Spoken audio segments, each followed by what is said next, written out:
नमस्कार, मैं हूं सुशील कुमार। आप देख रहे हैं प्रवासी एक्सप्रेस। सड़क दुर्घटनाओं में आए दिन लोग जान गंवाते हैं। इसके पीछे कई रीजंस हैं, चाहे सड़कों की बदहाली का जिक्र करें या फिर लोगों में जागरूकता की कमी का। हालांकि सरकार मोटे चालान कर अपना पल्ला झाड़ लेती है और सारा ठिकरा जान गंवाने वाले लोगों के सिर फोड़ती है, उनकी गलती मानती है। आखिर इस ट्रैफिक नियम क्या है और ट्रैफिक को लेकर क्या कुछ जागरूकता होनी चाहिए, इन सभी विषयों पर बात करने के लिए हमारे साथ मौजूद हैं धर्मवीर हिंदुस्तानी, जो पेशे से एक वकील हैं, अधिवक्ता हैं और गुरुग्राम कोर्ट में जिला अदालत में प्रैक्टिस भी करते हैं। और इनके जीवन में कुछ ऐसी घटनाएं हुई जिसके बाद ये स्वयं अधिवक्ता होते हुए सड़कों पर खड़ा होते हैं और खास तौर पे जहां जाम की समस्या होती है वहां पर जाम खुलवाने का काम करते हैं। हमारे साथ मौजूद हैं धर्मवीर जी। सबसे पहले आपका स्वागत है। नमस्कार, प्रवासी एक्सप्रेस के सभी दर्शकों को मेरा नमस्कार। आप पेशे से अधिवक्ता हैं, आप ट्रैफिक मैन के रूप में जाने जाते हैं, क्या वजह है, क्यों? देखिए, ट्रैफिक मैन का जो तमगा है वो तो मेरे को फरिश्ते ग्रुप की तरफ से पंकज वर्मा जी ने दिया था। बाकी मैं ऐसा कोई टैग लगवाना नहीं चाहता। ये लोगों का प्यार है जो ऐसा मेरे बारे में बोल देते हैं कि भाई ये ट्रैफिक मैन है, कि जहाँ पर जाम वगैरह होता है ये वहाँ पर मिल जाता है, या अक्सर लोगों को जागरूक करता हुआ ट्रैफिक को लेकर के मिल जाता है। तो इसीलिए उन्होंने प्रेम भाव में मेरा नाम रख दिया था ट्रैफिक मैन। और बेसिकली सोशल मीडिया पर धर्मवीर हिंदुस्तानी के नाम से ज़्यादा मेरे को लोग पसंद करते हैं, बगैर धर्मवीर वर्मा के नाम के। अब महाजाम गुरुग्राम में देखा है, पूरे विश्व ने देखा कि गुरुग्राम में किस तरह से महाजाम, तो आपकी जो मुहिम है ट्रैफिक को लेकर, ये महाजाम से शुरू हुई थी या उससे पहले शुरू हुई थी? आखिर क्या वजह क्या था कि आप तो अधिवक्ता हैं, कोर्ट में आप लोगों के पास समय नहीं होता और फिर भी आप दिनचर्या से समय निकाल कर आप सड़कों पर पहुंच जाते हैं? देखिए, आपने ना इसमें एक साथ कई क्वेश्चन डाल दिए हैं, तो मैं सबका बारी बारी से वो दूंगा जी। देखिए, महाजाम तो अभी 3-4 साल पहले की बात है। कभी कभार देखो इतना ठीक है इशू वो बन गया था, कभी कभार प्रशासनिक कमी की वजह से हो जाता है। इतना मतलब बारिश इतनी ज़्यादा हो चुकी थी, भाई नहीं कर पाया हमारा सिस्टम उसको, तो हो जाता है, कोई ऐसी बड़ी बात नहीं। बाकी मेरे लिए ऐसा कुछ नहीं है कि भाई मैं किसी घटना को लेकर के मेरे अंदर बदलाव आया था। 10th क्लास के अंदर वो पंजाब केसरी के टाइम अखबार आया करता था, उसमें एक अनमोल वचन लिखा रहा करते थे कहीं बीच के अंदर छोटे छोटे। तो उसमें एक दिन ये लिखा हुआ था कि अगर कुछ सीखना है तो पेड़ों से सीखो, जो पत्थर मारने पर भी फल देता है। बस वो सबसे बड़ा मेरे लिए आप 10वीं क्लास में? हाँ, वो 10th क्लास की बात है। तो बस वो सबसे बड़ा टर्निंग पॉइंट वो था कि माइंड एकदम से चेंज हुआ कि हाँ यार कुछ करना चाहिए। फिर आपने कहा कि भाई काम के साथ साथ समय कैसे निकाल लेते हैं। अक्सर हमारे यहाँ कोई बुरा ना माने तो मैं एक बात कहूँ कि लोगों की हमारे यहाँ मेंटलिटी ये है कि 24 घंटे हमारे पास एक दिन के अंदर होते हैं और 768 घंटे हमारे अंदर एक हफ्ते के अंदर। लेकिन हम उसके अंदर देश के लिए कितना जीते हैं। देश के लिए जीने से मतलब ये नहीं कि अगर हम बॉर्डर पे जाएं और गोलियां चला करके 2-4 आतंकवादी मार दे जब हम कहेंगे कि हम देशभक्त हैं। छोटी छोटी चीज़ों को लेकर, सड़क पे हम जा रहे हैं तो हम कचरा ना फेंकें, रेड लाइट हमें दिख गई तो हम अपने आप रुक जाएं, जेब्रा क्रॉसिंग से हम पहले गाड़ी को रोक लें। मतलब कि खुद निकलने की बजाय अगर हम एक दूसरे के बारे में सोचेंगे तो हम अपने आप निकलते चले जाएंगे। लेकिन होता क्या है कि हमारी जो लाइफ, जो रूटीन में हमारी लाइफ शुरू होती है कि एक अच्छे स्कूल के अंदर पढ़ लिख लें हम, ठीक है ना, उसके बाद अच्छी सी जॉब मिल जाए, ठीक है ना, अपने सुबह जाए शाम सबकी यही कुछ ना कुछ ऐसे ही प्लान है। हाँ, फिर एक खूबसूरत वाइफ मिल जाए, सबसे बड़ी बात, गोरे रंग वाली खूबसूरत, और उसके बाद टाइम पर 2 बच्चे हो जाए, और अगर एक लड़का और एक लड़की हो जाए तो और भी ज़्यादा अच्छा।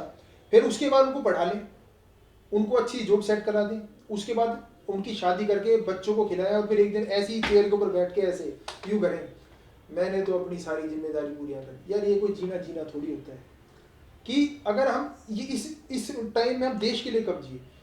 24 में से अगर मैं कहता हूँ 1 घंटा भी अगर हम देश के लिए निकालेंगे, छोटे छोटे कामों के लिए, अपने आप ही चेंज आ जाएगा। लेकिन हम लाइफ किसको समझते हैं, व्हील चेयर पे, उस दिन वो रिलैक्स चेयर होती है उस पर ऐसे बैठ जाते हैं। हमने तो अपनी सारी जिम्मेदारी पूरी, और जब कोई गलत हो जाता है या कुछ दुर्घटना, सड़क दुर्घटना हो जाती है, कुछ भी गलत हो जाता है, फिर क्या कहते हैं, यार इस देश का कुछ ना होने वाला। मैं उस चीज से कहने से बचना चाहता हूँ कि इस देश का कुछ नहीं।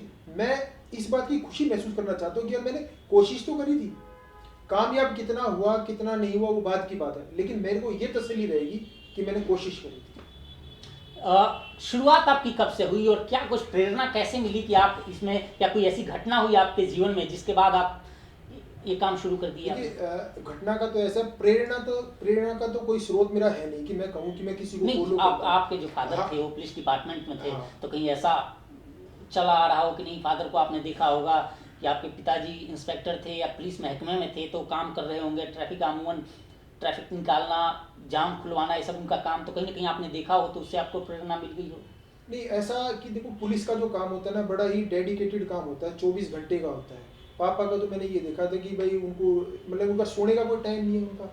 मतलब कि वैसे ही पुलिस को, मैं सही बताऊँ, वैसे ही पुलिस को कह देते हैं कि भाई ठीक है, कुछ कहीं भी सी हर जगह होती है, लेकिन पुलिस की जो ड्यूटी होती है ना, बड़ी ही रिस्पॉन्सिबिलिटी होती है उसके अंदर, कि 24 घंटे में से पता नहीं कब कौन सी कॉल आ जाए, कब कहते भी थक हार के आदमी आया वो बैठे। नहीं, धर्मवीर जी, मेरा सवाल सीधा सा यह है कि एक्चुअली में आपके फादर थे, आपने देखा, आप पुलिस में नहीं जा पाए, तो कहीं ना कहीं उससे आपको प्यार, उस जॉब से प्यार, या आप जब ट्रैफिक निकालते हैं, सड़कों पे खड़े होते हैं, तो कहीं आपके अंदर एक फीलिंग आती हो कि अपने फादर की तरह कि नहीं, मैं भी कुछ कर रहा हूँ, या फिर इसके पीछे कोई और रीजन हो कि आप जाम में फंसे हो या कुछ ऐसी घटना घटी हो जिसके बाद आप ये काम शुरू किए। हाँ, मैं उसी पे आ रहा था। अभी ये बात लगभग 2008 या 2009 की है, देखो एग्जैक्टली ईयर मुझे याद नहीं है। मैं अपने दोस्तों के साथ छतरपुर मंदिर है जो उस तरफ से शादी में से आ रहा था, रात का 1 बजा हुआ था, और सहारा मॉल के पास हमारी गाड़ी, MG रोड पर सहारा मॉल के पास हमारी गाड़ी फंस गई थी।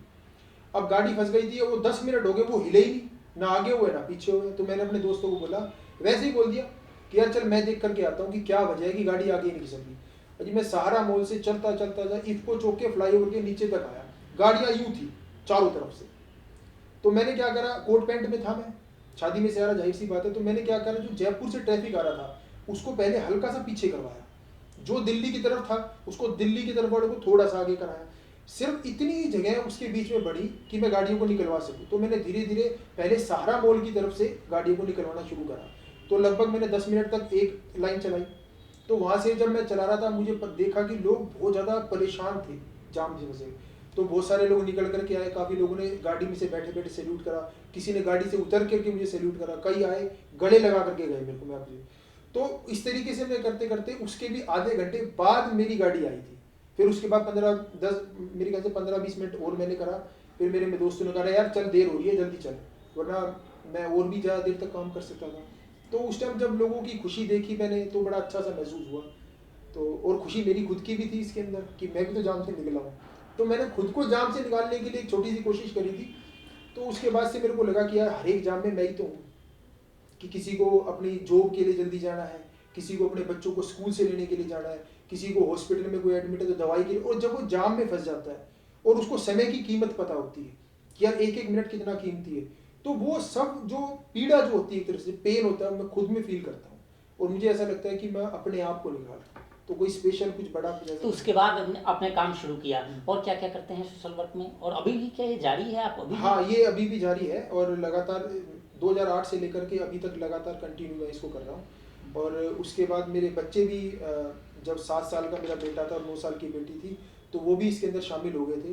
तो मैंने घर से उनको एक्ट के छोटे छोटे 2-2 मिनट के, 1-1 मिनट के एक्ट के थ्रू लोगों तक मैसेज पहुँचाने शुरू करे कि अपने लाइफ टाइम के अंदर कि मैं किसी से मिला नहीं हूँ। और मुझे जब फेसबुक पे कमेंट्स करता है ना कि आज के दिन मेरा जन्मदिन है और मैं कसम खाता हूँ कि मैं कभी ट्रैफिक रूल्स नहीं तोड़ूंगा आपको देख, तो वही एक खुशी होती है कि मैं किसी को जानता नहीं, पहचानता नहीं, और वो मुझे ऐसा कमेंट्स कर रहा है। यही चेंज लाने। आप जब सड़कों पर खड़े होते हैं, घर से निकलते हैं कोर्ट के लिए, और आप बीच में जहाँ जाम की स्थिति हो, आपके रूट में, अमूमन आपके रूट में आप खड़े होते हैं। हाँ, तो उस रूट पर आप खड़े हो जाते हैं, फिर आप उसमें से जो समय निकल पाते हैं, घर वाले आपके बारे में तो कुछ सोच रहे होंगे कि पता नहीं आप ये क्या कर रहे हो, क्यों कर रहे हो। हाँ, देखिए बड़ा थोड़ा सा कड़वा इसका अनुभव रहा है, बहुत ही कड़वा रहा है। जब मैं शुरू में ये काम किया करता था ना, तो भाई देखो क्रिटिसाइज तो शुरू में करते ही थे, देखो सभी ने किया है, मैं आपको सही बताता हूँ, सभी ने किया है। मैं कहूँ कि भाई घर की तरफ से ऐसा कुछ नहीं आया, मैं अब कहूँ कि भाई नहीं मेरा घर को पूरा सपोर्ट था, ऐसा कुछ नहीं था। शुरू में तो भाई क्रिटिसाइज तो करा ही था। तो मेरे पापा के दोस्त ने एक दिन बोला कुछ कि भाई वो तेरा छोरा ऐसे ऐसे खड़ा था, तो मैंने आराम से कहा था, मैंने कहा मेरे को लड़की थोड़ी छेड़ रहा था वहाँ पे, तो जहाँ भी तो खुलवा रहा था, मैं लोगों की हेल्प भी तो कर रहा था। थोड़ा सा उनको गुस्सा आया, लेकिन जब धीरे धीरे देखा कि भाई लोग संभल रहे हैं, एक एप्रिसिएशन मिल रहा है, न्यूज़पेपर के अंदर भी आ रहा है, तो पापा ने या घर में किसी ने भी कभी कोई ऑब्जेक्शन नहीं किया। हाँ, वाइफ को थोड़ा बहुत होता है, वो मैं आपको बताता, थोड़ी सी लंबी कहानी है कि वाइफ का भी ऑब्जेक्शन हुआ करता था कई बार कि सारा दिन, लेकिन अब वो भी कुछ नहीं करती, कभी कुछ नहीं करती। अब मतलब कुल मिला के कोई कुछ नहीं करता। हाँ, जब आप ये कार्य कर रहे हैं, जब अभी उसके बाद से कंटिन्यू आपका काम यह जारी है, पुलिस महकमे से या बाकी जो आपके कलीग्स हैं या फिर सरकार की तरफ से क्या कुछ अप्रिसिएशन मिला इस कार्य के लिए? हाँ, मेरे को 2018 के अंदर डीसी सर हैं विनय प्रताप सिंह जी ने, उन्होंने मुझे सम्मानित करवाया था 15 अगस्त के अवसर पर, और उसी को मैंने कंटिन्यू रखा, और मेरे बच्चों के बारे में उनको पता ही था सब कुछ। तो अब की बार 26 जनवरी पर गुरुग्राम प्रशासन की तरफ से मेरे बच्चों को भी, भाविका और पार्थ को भी सम्मानित किया। नहीं, लेकिन धर्मवीर जी, आपको ये नहीं लगता कि जो ये काम आप करते हैं, ये काम महकमे का है, पुलिस का है, पुलिस के कुछ पर्सनल कुछ लोग डिप्यूट हैं इसी कार्य के लिए, और फिर आप करते हैं, तो कहीं ना कहीं ये नहीं लगता कि गुरुग्राम में जहाँ आप खड़े होते हो, जहाँ अमूमन हम भी गुरुग्राम में हैं, हम देख रहे हैं चारों तरफ की जाम की समस्या आए दिन हर समय की स्थिति बनी हुई है, तो क्या पुलिस अपना काम ठीक से नहीं करती, जिस वजह से आप जैसे लोगों को, आम लोगों को सड़कों पर परेशान होना पड़ता है, और उनमें से कोई एक आप जैसा व्यक्ति खड़ा होकर यह पुलिस का काम करता है? देखिए, पुलिस जहाँ पर जरूरत होती है ना, पुलिस अपना काम बहुत अच्छे तरीके से करती है। कई बार क्या होता है, देखो हर जगह पॉसिबिलिटी तो नहीं कि हर चौक पर, हर चौराहे पर, हर गली के अंदर पुलिस को लगा दे। इसके अंदर कमी हमारी है। मैं सेक्टर 4-7 के चौराहे पे ज़्यादा काम करता हूँ। आप ये देखिए ना कि पहले वहाँ पर 2 पुलिस के जवान हुआ करते थे, एक जेडो और एक कांस्टेबल, आज से 2-3 साल पहले। लेकिन अब वहाँ पर 6 हैं या 8 हैं। ये फेलियर है हमारी कि जिस पुलिस को हम अपनी सेफ्टी के लिए यूज़ कर सकते हैं। आप ये देखिए ना, पहले 2 थे, अब वहाँ 8 हैं। तो ये कोई अच्छी बात थोड़ी है कि जो चीज़ हमें पता है कि हमें पता है ट्रैफिक रेड लाइट होगी, हमें रुकना है, ग्रीन पर चलना है, यार उस छोटी सी बात को समझाने के लिए हमें 2 की जगह 8 पुलिस वालों की जरूरत पड़ती है क्या? फेलियर इसमें पुलिस की है या हमारी है? हमें तो पुलिस प्रोटेक्शन ही दे रही है, लेकिन हम अपनी प्रोटेक्शन को कम कैसे कर रहे हैं? तो आखिर हम समझ क्यों नहीं पा रहे हैं सर? हम समझ नहीं पा रहे ना। मैं आपको ये चीज कह रहा हूँ कि वो जो 6 पुलिस वाले एक्स्ट्रा लगे हैं, यार हम उसको अपनी प्रोटेक्शन में क्यों नहीं यूज कर सकते थे कि उसको राइडर मिल जाते हमें कि गलियों के अंदर उसकी गश्त हो जाती, लेकिन हमने वो लगा ली। एक मशीनरी जो सरकार के पास होती है वो तो लिमिटेड ही होती है, एक बजट एलोकेट जो किया होता है वो तो लिमिटेड ही होता है, उसके अकॉर्डिंग ही सारी चीजें होती है।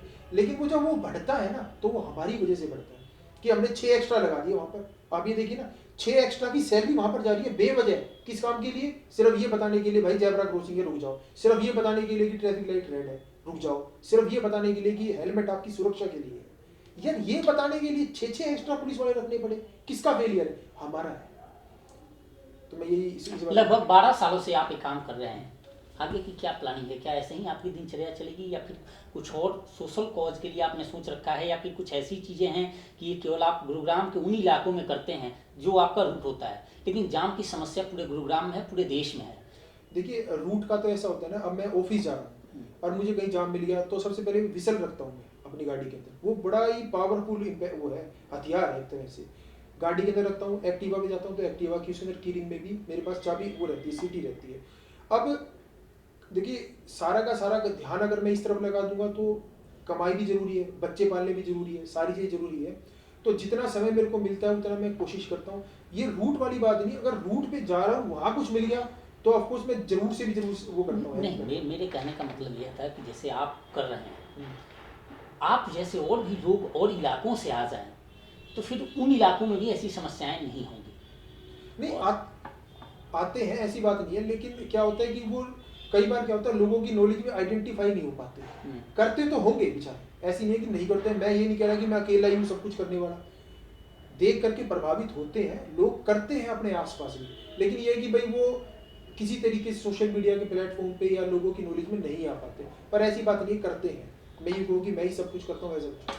लोगों के लिए क्या मैसेज देंगे कि क्या किस तरह से जागरूकता अभियान चलाएंगे, या लोगों को क्या मैसेज देंगे कि जो लोग सड़कों पर चलते हैं और ट्रैफिक नियम को कैसे पालन करें, क्या करें? लोगों को तो मैं ये मैसेज दूंगा, देखिए अगर हम कुछ सीखना चाहें ना, तो एक छोटी सी जो ट्रैफिक लाइट आपने देखी होगी उससे भी हम बहुत कुछ सीख सकते हैं। लेकिन होता क्या है कि हमारे अंदर देशभक्ति है ना, वो 15 अगस्त या 26 जनवरी वाले दिन जागती है।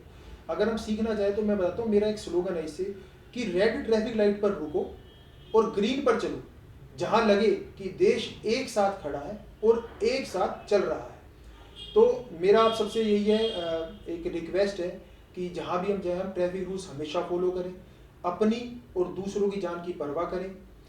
और सबसे बड़ी बात, हालांकि जेब्रा क्रॉसिंग के बारे में जरूर बोलना चाहूँगा, कुछ प्रशासन की कमी से कि बहुत जगह नहीं होती है जेब्रा क्रॉसिंग, और कुछ हमारी गलतियाँ कि जब हमें वो नहीं दिखती है ना रूटीन में तो हम भी उसको फॉलो नहीं करते हैं।